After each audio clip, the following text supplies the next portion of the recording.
So guys, এই pandemic সিচুয়েশনে একটু হলেও তোমাদের মুখে হাসি ফোটাইতে আসছে। তোমরা সবাই জানো, আমি আমার রিসেন্ট ভিডিওতে বলেছিলাম যে আজকে সকালে আমরা সমস্ত ইউটিউবার এবং বিভিন্ন নিউজ চ্যানেলের প্রতিবেদকদের সাথে বসে যা হয় কিছু একটা করার সিদ্ধান্ত গ্রহণ করা হবে সেখানে। যেমন অলরেডি পাবজি কমিউনিটির অ্যাপোলো গেমিং সহ অন্যান্য ইউটিউবাররা সময় টিভির প্রতিবেদকের সাথে বসে মিটিং করেছে। আমরা ঠিক অমনই একটা করতে চাচ্ছিলাম। তো আজকে আমরা সবাই বসতেছি এবং সেই মিটিং এ কি কি হবে সেটা আমি তোমাদের আগে থেকে বলে দিই, যাতে তোমরা একটু হলেও স্বস্তি পাও। সেই মিটিং এ আমরা প্রত্যেকটা ইউটিউবার প্রত্যেকের প্রসপেক্টিভ থেকে ফ্রি ফায়ার আসলে কি কি ভালো কাজে ব্যবহার করা হয়, কি কি ভালো দিক আছে, কোন কোন কারণে ফ্রি ফায়ারের মাধ্যমে আমাদের উপকার হচ্ছে। হ্যাঁ, অবশ্যই ফ্রি ফায়ারে খারাপ দিক আছে, কিন্তু খারাপ দিকগুলো বাদ রেখে আমরা খারাপ দিকগুলোও বলবো, কিন্তু খারাপ দিকগুলো বাদ রেখে ভালো কি কি দিক আছে সেগুলো পয়েন্ট আউট করব। সেই পয়েন্ট নিয়ে প্রত্যেকটা ইউটিউবার, ফ্রি ফায়ার কমিউনিটির প্রত্যেকটা ইউটিউবার সেই পয়েন্টগুলোকে নিজের মতো করে ব্যাখ্যা দিবে তার চ্যানেলে। এছাড়াও সকাল থেকে কাব্য ভাইয়ের সাথে বসে ডিসিশন নিচ্ছিলাম যে আসলে কি করলে কি হবে। কাব্য ভাইয়ের যত কন্ট্যাক্টে মানুষ ছিল সবার সাথে কন্ট্যাক্ট করার চেষ্টা করা হয়েছে।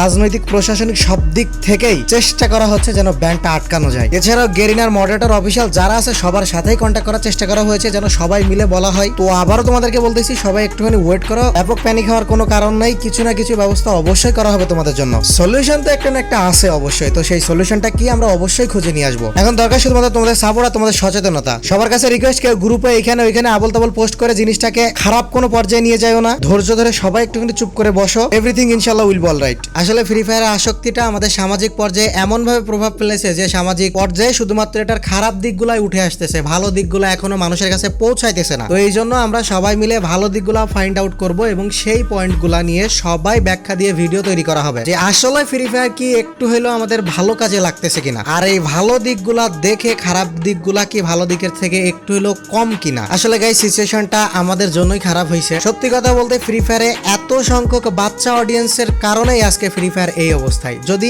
এত সংখ্যক বাচ্চা অডিয়েন্স না আসতো তাহলে কখনো এরকম পর্যায়ে আসতো না। তুমি একটা প্রাপ্তবয়স্ক মানুষ, তুমি কিন্তু কখনোই তোমার নিজের কাজ বাদ দিয়ে ফ্রি ফায়ার খেলো না, কিন্তু একটা বাচ্চা সে কিন্তু পড়াশোনা সবকিছু খেলাধুলা বাদ দিয়ে ফ্রি ফায়ার খেলে। এমনকি ফ্রি ফায়ারের টপ আপের জন্য তার কাছে তো টাকা নাই, সে পরিবারকে ফোর্স করে, কান্নাকাটি করে, মারধর করে, পরিবারে বিশৃঙ্খলা সৃষ্টি করে। কিন্তু তুমি যদি প্রাপ্তবয়স্ক একজন মানুষ হও, তুমি টপ আপের টাকা নাই, তুমি বলবা ঠিক আছে ভাই, আমার দ্বারা টপ আপ সম্ভব না। তো এইটাই হয়েছে একটা মেন রিজন যার কারণে ফ্রি ফায়ারটা ব্যান হইতে যাচ্ছে, যে এই হিউজ নাম্বার অফ বাচ্চা অডিয়েন্স চলে আসছে ফ্রি ফায়ারে, আর তারা এই সামাজিক পরিবেশটা নষ্ট করতেছে। সেটা তুমি টপ আপের মাধ্যমে বলতে পারো, অতিরিক্ত অ্যাডিক্টেড হওয়ার মাধ্যমেও বলতে পারো। এই বাচ্চাগুলাকে যদি পরিবার কন্ট্রোল করতে পারতো, আজকে ওই ছোট বয়সী বাচ্চার হাতে যদি ফোন না দিত তাহলে তো ফ্রি ফায়ার খেলার প্রশ্নই আসতো না। আর ফোন যখন পরিবার থেকে দেওয়া হবে তখন তো সে বিভিন্ন দিকে যাবে, অনলাইন জগতে আসবে, এটা তো স্বাভাবিক, কারণ এখন ওয়াইফাই নাই এমন বাসা তো নাই এক প্রকার। তো এই যে পরিবেশটা খারাপ হয়েছে, সামাজিক অবস্থার এত অবনতির জন্য কোথাও না কোথাও পরিবারও একটু হইলেও দায়ী ছিল, কারণ এত অল্প বয়সে ওদের হাতে ফোনটা দেওয়া উচিত হয় না। ফোনটা দিয়ে যখন ওদেরকে আর কন্ট্রোল করা সম্ভব হচ্ছে না, তখন আপনারা পুরো সিস্টেমটাকেই দোষ দিচ্ছেন। আজকে যদি আপনি আপনার সন্তানটাকে একটু কন্ট্রোল করতে পারতেন তাহলে হয়তো এই সিস্টেমটাকে দোষ দেওয়ার দরকার হইতো না। যাই হোক, এইখানে আমাদের হাইকোর্ট, আমরা তো হাইকোর্টের ঊর্ধ্বে না, হাইকোর্ট যে ডিসিশন নেবে আমাদের অবশ্যই সেটা মাথা নত করে মেনে নিতে হবে। কিন্তু কি করতে পারি, আমাদের যেহেতু 10 দিনের সময় দিছে, আমরা আমাদের মতো যুদ্ধ করতে পারি, আমরা আমাদের মতো করে চেষ্টা করতে পারি, কারণ তারা একটা ওয়ে দিছে যে এটা কেন ব্যান করব না,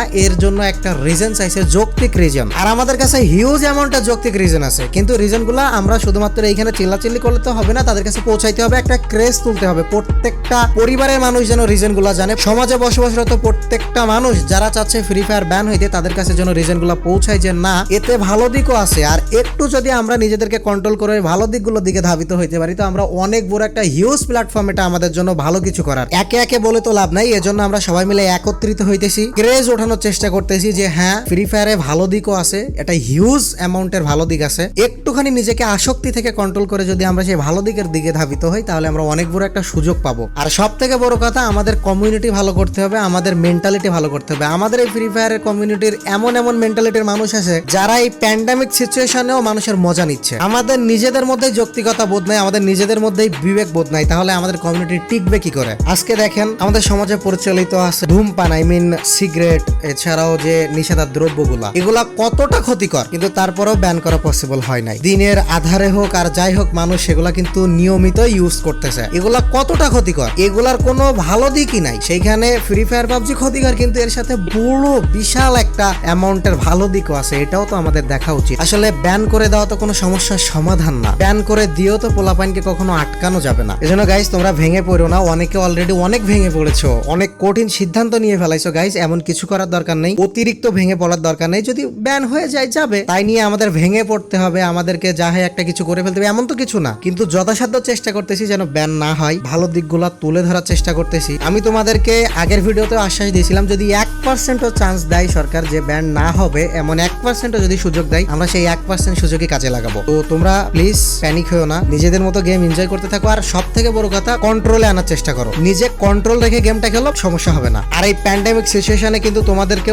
অনেক দিক থেকে অনেকে প্রতারণার শিকার করবে। তো প্লিজ নিজেদেরকে বাঁচাই রাখো, কারোর কথাই ইনফ্লুয়েন্স হবে না, কাউকে দেখে ইনফ্লুয়েন্স হবে না। নিজের কাছে যেটা ভালো মনে হবে, যেটা খারাপ মনে হবে সেটাই করবা। আর গাইস টপ আপ করা বন্ধ করে দিতে হবে। টপ আপ পুরোপুরি বন্ধ করতে বলতেছি এমন না, কিন্তু দরকারি জিনিসগুলো নিয়ে স্টপ থাকো। যে প্রত্যেকটা ইভেন্ট নিতে হবে, প্রত্যেকটা গান স্কিন নিতে হবে, এগুলো বন্ধ করে দিতে হবে। এইগুলোর জন্য কিন্তু আজকে আমাদের সামাজিক অবস্থাটা এত খারাপ হয়েছে। আমরা যদি নিজেদেরকে কন্ট্রোলে রেখে এই কাজগুলো করতে পারতাম, কখনো এমন সিচুয়েশনে আসতে হইতো না আমাদের। তো আজকে এই সিচুয়েশনে আসার জন্য কোথাও না কোথাও আমরা নিজেরাই দায়ী, এটা মনে রাখো। আর বাই চান্স যদি এই বিপদ থেকে একবার নিজেদেরকে আমরা উদ্ধার করতেও পারি, তাও সবসময় মনে রেখো নিজেদেরকে কন্ট্রোল করেই চলতে হবে সবসময়। সো গাইস তোমরা যারা ফ্রি ফায়ারের শর্ট ভিডিও দেখতে অনেক ভালোবাসো এবং দেখে অনেক মজা পাও, তারা মন চাইলে ঘুরে আসতে পারো MM গেমার ইমন নামের ভাইয়ের এই চ্যানেলটি থেকে। ভাইয়ের চ্যানেলে ফ্রি ফায়ার রিলেটেড বিভিন্ন ফানি এবং শর্ট ভিডিও আপলোড করা হয়। এছাড়াও বিভিন্ন টিপস এন্ড ট্রিক্স এবং মজার মজার ভিডিও আপলোড দেওয়া হয়। তো মন চাইলে ডেসক্রিপশন বক্স এবং পিন কমেন্ট থেকে ভাইয়ের চ্যানেল থেকে ঘুরে আসতে পারো। আর গাইজ এরকম ফ্রি ফায়ার ব্যান হবে না, কি করলে ফ্রি ফায়ার কেন ব্যান হবে না, ফ্রি ফায়ার কি কারণে ব্যান হয়েছে, এরকম অনেক টাইটেল এবং থাম্বনেল দিয়ে তোমাদের কাছ থেকে অনেকে অনেক ভিউজ চুরি করতেছে। তোমরা ওদের ওই সমস্ত ভিডিও দেখার পর মনে করতেছো আর এ তো কোনো